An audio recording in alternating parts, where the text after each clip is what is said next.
Hi, and thank you so much for popping by. My name is Dr. Bita Pobalozzi, and you are most welcome to this conversation today. Well, it's that time of the year when the United Nations General Assembly is being hosted. And of course, during that fora, global leaders or world leaders are all there to share their views and some of the pressing issues they think the world needs to be aware of. And of course, I couldn't let this moment pass without giving my reflection on some of the speeches that were being shared at that platform, and specifically the speeches from the Global South or the developing world. And in this case, I had time to look at least, let me see, Botswana, Namibia, South Africa, Ghana, Uganda, and Kenya. So 6 countries in the Global South, right? And these are the countries that I've heard the speeches of this week thus far. The cross-cutting themes from the leaders of the Global South is the idea of making sure that they mitigate climate change, they put in more resilient health systems, they want to make sure that there's youth empowerment, they want to increase, in the case of Namibia, they have done so well in terms of 57% of women represented in parliament in Namibia, very good numbers. And of course, they have also talked about just this idea of building trust in elected officials. And this was something that was reinforced by the president of Ghana, who was saying, you know what, we need to let people know that we are progressing together. It's not an issue of corruption, right? And another cross-cutting theme which stood out for me was from the Kenyan president, the Uganda president, the Namibian president, and the Ghana president, who specifically noted Cuba. They said, you know what, Cuba needs to be removed from these embargoes, right? And that Cuba has been a friend, a very trusted friend of Africa. Spoke about the conflict in Sudan. Sudan has 12 million displaced people. 12 million, right? And on one hand, Uganda has 1.9 refugees that they are housing in Uganda, right? So you can see how conflict in one affects the livelihood of another country. And in the case of Uganda, I'm very impressed that they have this 1.9 million refugees that they are housing, refugees in which they're sharing land, educational resources, and healthcare resources as well.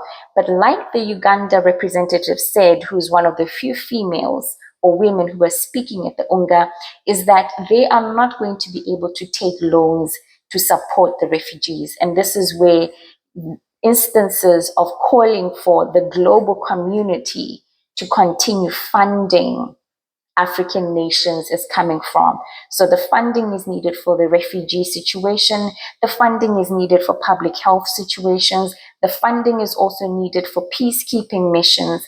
The funding is also needed to help Africa to diversify economies or accelerate their development plans. And specifically, as was said by most of the presidents in the Global South, they now need to be looking at this positive climate action, right? They need more funding for that specific region. And like they were saying, they are not victims of climate change. They're also taking their own initiatives, right? But at the same time, they're saying there's an imbalance at the top, and specifically when it comes to access to funding. What they're saying is that wealthy nations are getting low or softer interest rates in comparison to poorer nations. And they're also saying wealthy nations, this was specifically said by the Kenyan president, are accessing more funds from the International Monetary Fund. So the IMF has given 64% of funds to wealthy nations, and poorer countries, according to the Kenyan president, have only received 2.4% of funding. And what I think is interesting about what the African president was saying about access to funding is that the imbalance he actually observes at the top is the imbalance that is reflective of what is happening on the ground on the individual level in our countries, right? And this is why the rich get the rich get richer and the poor get poorer, because the poor will always have inadequate access to funding from banks, and they will almost not be included in this access to funding, right? Which is what the Kenyan president is saying about wealthy nations and developing nations, right? And it also made me think of die stokvele, this idea that started in South Africa, where people on the ground, the community is finding other means of creating funds and lending to each other in the absence of access to funding from the traditional banks, right? And I think what is interesting in the case of Botswana is that President Boko was reaffirming his human rights position by saying he will be considering the issues of indigenous people beyond the typical populations, such as women and children, and of course the youth. But he also spoke about corruption, which was something that was very big in his own history-making election, right? Corruption was problem number one. And of course, they need to diversify the economy from diamonds, which he had a conversation also on CNN. Another thing that really stood out for me is when President Ramaphosa of South Africa was talking about, at the UN General Assembly, or the UNGA, he was talking about the ICC, how South Africa has long reported what he describes as the genocide that is happening in Gaza, and how no ruling has come to pass. And while the South African president is saying this, on the sideline of the UNGA speeches are the three countries from Western Africa, military-led countries being Niger, Mali, and Burkina Faso, who have also this week withdrawn from the International Criminal Court. This is a court that they describe as an instrument of neo-colonial oppression, that the court is focused primarily on punishing developing countries only.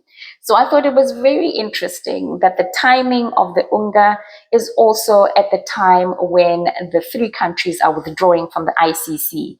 So yeah, I think they definitely took an opportunity to put this issue on the global agenda at the same time as the United Nations was having its own global fora, right? Another thing that stood out for me as I was listening to the speeches from the Global South is that there are people wondering why and critiquing why leaders from the African region should be talking about wars in Ukraine, in the Middle East, wars that are not in Africa. And I'm like, listen, just because the war is not happening in Africa doesn't mean that leaders in Africa can't advocate, right? They can also take a stance. They can also stand up and be heard to say, we decried what is happening in Gaza, right? We decried what is happening in Ukraine because it's the socially responsible thing to do. Leaders are decrying how the United Nations is losing its teeth. But I agree with the Kenyan president when he says he cannot imagine the world without the United Nations, because it would seem that the United Nations is really playing a critical role in the functioning of the globe. Alrighty, my friend, I thank you so much for popping by. I hope you are having a lovely day where you are, but most importantly, I hope you're having a healthy day wherever you're watching me from.